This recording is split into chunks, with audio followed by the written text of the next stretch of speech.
یہ جو ذکر الہی ہے یہ انسان کو جلا بخشتا ہے۔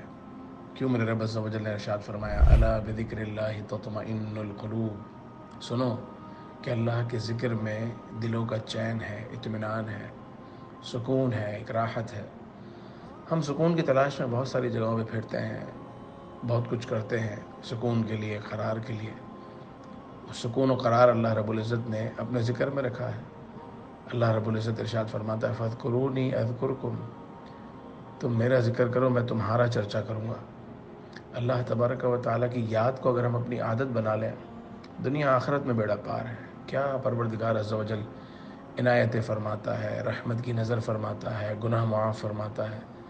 حدیث پاک میں آتا ہے نا کہ بندہ جب سبحان اللہ و بحمدہ اگر کہے صبح 100 بار، شام 100 بار، تو اللہ رب العزت اس کے گناہوں کو، سب گناہوں کو معاف فرما دیتا ہے، اگرچہ وہ سمندر کے جھاگ کے برابر ہوں یا اس سے زیادہ ہوں، اللہ تعالیٰ معاف فرما دیتا ہے۔ امام بخاری نے بھی لکھا نا اپنی کتاب میں، بخاری شریف میں، کہ 2 کلمے ایسے ہیں، حدیث ہے، کہ جو زبان پر بڑے ہلکے ہیں مگر میزان عمل پر بڑے بھاری ہیں، سبحان اللہ و بحمدہ، سبحان اللہ العظیم۔ اللہ تبارک و تعالیٰ سے مغفرت طلب کرے، استغفر اللہ استغفر اللہ استغفر اللہ استغفر اللہ۔